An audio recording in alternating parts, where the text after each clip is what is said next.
So, since you mentioned Lekkerimaki, what have you made of the young man? I mean, you're the prospects guy. What have you made of the young man in his opening few NHL games here? I think mostly positive. I mean, my goodness, like that goal he scored, right?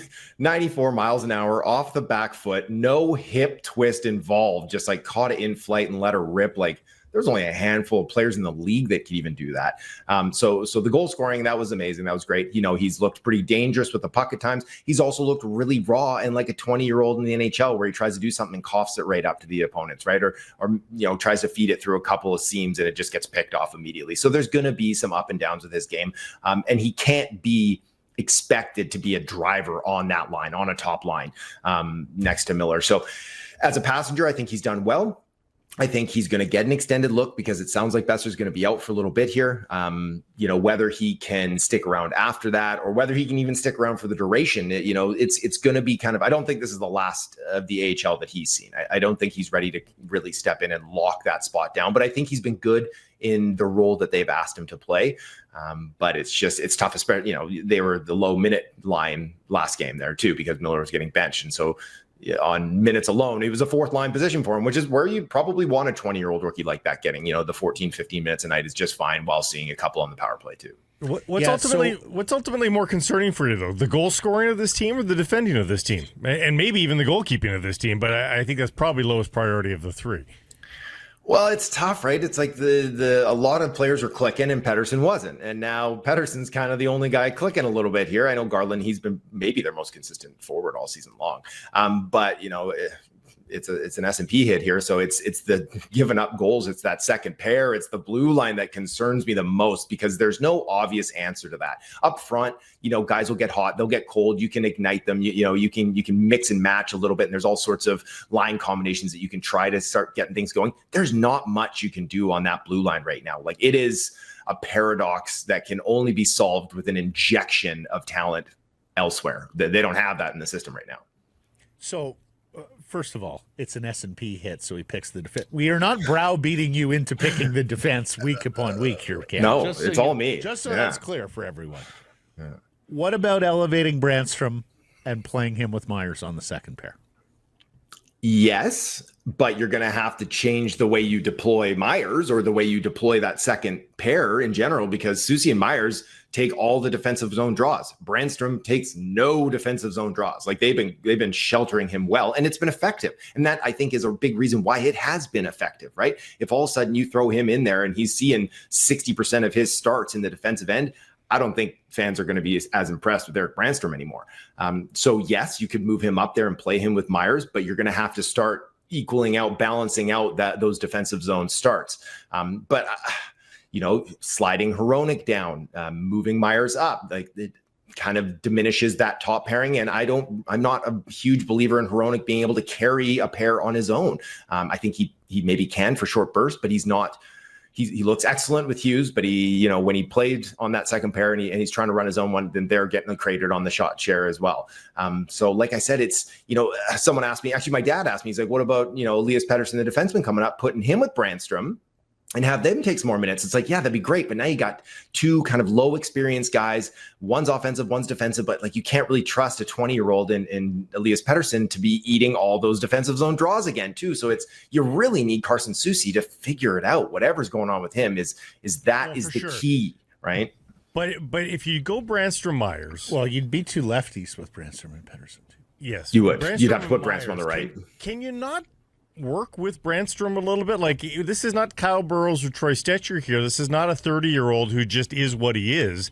This is a young enough player. Isn't he developable, if that's a word? Like, can't you work with this guy still and try to turn him into a little bit more of a stout defender? Let's ask Ottawa, because they sure did. It's he's not a 30-year-old, but he's not a 21-year-old either. So He is kind of what he is at this point. There is some room. I think there's still some wiggle room there. And not to say that he would get crushed if all of a sudden he was, even splitting those defensive zone draws, right? Like right now, I think he's only taken a couple, right? They keep him in the neutral zone and the offensive zone as much as humanly possible. So if you start to maybe balance it out a little bit and see if he can handle himself, maybe you do it against some weaker opponents too.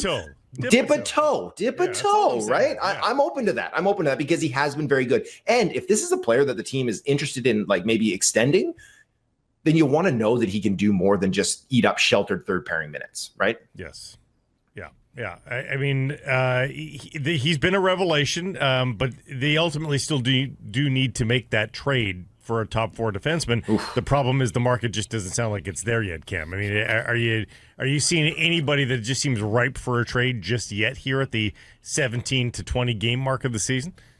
No, I mean, you think about Pittsburgh, Marcus Pettersson, they're gonna, the wheels are coming off for the Pens. Like maybe he's an option. I always bring up Rasmus Andersson, but the Flames have been doing fairly well. I'm not sure they're looking to move anybody Apparently at this point. Not ready yet. No, and then why would they? Why would Craig Conway do that now? Why wouldn't he wait until February, March and maximize the value on that asset, right? You take a slight risk if they get injured, you don't get to move them. But I mean, at this point, that's the risk you're willing to take. So I don't really see any. Obviously, David Jurasek, right? The 20-year-old out of Columbus, 6'3", big body guy, right shot. But again, it's not going to be cheap to get a player like that, high pedigree. They're going to want something, probably a young, talented asset in return, or lots of good picks. So it's and even he, I don't know if that's an instant upgrade to slide in at the moment, right? I saw your tweet about Jurasek, Cam, and I was going to ask you about him. 6'3", 210, righty, 20 years old, 6th pick overall in the 2022 draft, and for whatever reason, Columbus hasn't seemed to found a way to develop him and get him into the NHL lineup as a regular just yet. And of course, he's got a general manager there who did not draft him, right? Was not responsible for this pick. Even if you could find a trade fit, how far away is he from being a top 4 NHL defenseman? Like, it's not the profile of player typically that teams that are contending or looking to contend add in season. No, he would be like a luxury ad for a team like Vancouver, where it's like, okay, great. Now we've got a really nice right shot kind of power prospect that we can slide up into the lineup the next couple of years. Not someone that you want to immediately inject into your second pair and hope that everything kind of breaks right immediately for him. Because the thing about Jurasek is that we loved him at EP Ringside too, but he hasn't really developed all that much since his 18-year-old season. The foot speed just hasn't gotten there. The decision-making, he still flashes some of it, but it's just, he's very similar to the player that he was when he was 18. And I think he was rushed to the NHL a little bit too. And that's going to hinder his development. Now you see Donnie Waddell's over there. He's managing things. They've got a kid, Denton Matejchuk. I think he went 11th overall. He was probably 12th. He was probably their second best D in camp from all reports, and in the preseason he's still in the they dropped him down in the American League. He's like a point a game down there. He's tearing it up. That's going to be excellent for his development, right? After him, Korchinski's down in the minors now after a year in the NHL. So shouldn't have been up there in the first place, probably, right? Like you don't want these guys, even if they're top 10, top 12 picks. Give them some time. It's not easy to play defense in the NHL level, and even as a 20-year-old for Jurasek, like if he was just now breaking into the league, I still wouldn't feel comfortable. And that's if he was still taking strides. So that's more of a luxury, someone that you would be really interested in bringing into your organization long term, because at 23, 24, 25, if you can work with him, he could be a high-end piece for you with that size, skill, right shot combo. Elias Pettersson, or EPD. Give us the player profile here, what he is now, what people hope he turns out to be. He's a lot of fun is what he is. Like he bangs. Like he loves to get physical. He doesn't back down from anybody. We saw that, even sliding right over to the AHL when he moved up to the SHL. He's a combative guy with a smile on his face too. Like he's a really kind of energetic, enthusiastic person off the ice. Players gravitate to him. I remember last year at the World Juniors, they had their warm-up, they get like 30 minutes out there before the game for a proper warm-up. And his warm-up is going down the line and hitting every single teammate against the glass. And they're all having fun with it. And he's banging them. And I'm like, that's his warm-up, because that's what he's going to be doing tonight. He's going to be laying the body, right? So on the left side, the foot speed it's fine.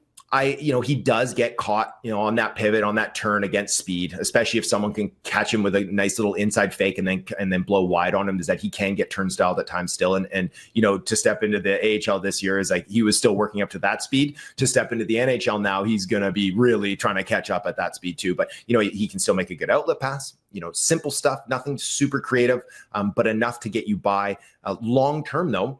and I've said it for a long time. I said it probably on draft day, is that, they got him at 80 or whatever, pick 80, is that he has a viable top 4 future. I think he could be one of those guys that long-term plays on a second pair, kills penalties, clears the net front, and can just make smart plays throughout all 3 zones. But at 20 years old, again, you're not looking for him to step in and play big minutes. You're looking for him maybe with all that juice, that adrenaline running through the first couple of games, that he can maybe create a spark on that blue line. And with Forbert out, is that type of player, that physical punishing player, because he can do it at the NHL level too. I strongly believe that he can come in and kind of inflict some pain right off the hop. But is there any risk though in doing this now? Like, I mean, a one game was a one-off, fine, whatever. But I mean, is there a point to having him up right now with the big club?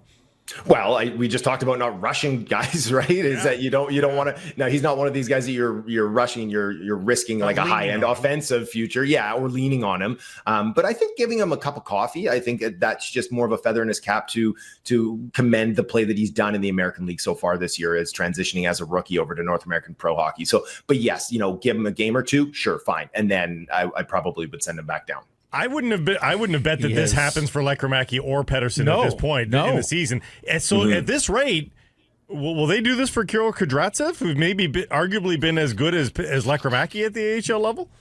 Yeah, and he's a different player too. He's a really smooth, cerebral type of guy that can make plays at a high level. He can kill plays. He does it more with his stick and his body position than his physicality. He's really interesting to me.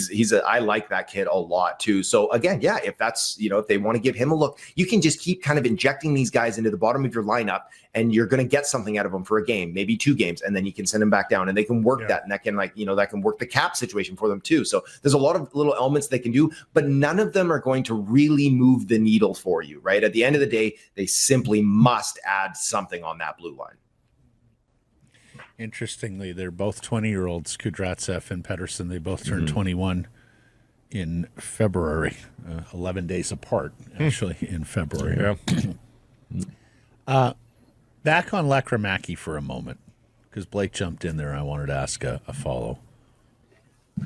The notion that if you get Lekkerimaki enough experience this year, NHL and AHL, that he could be the Brock Boeser replacement if you can't re-sign Boeser and he walks in free agency.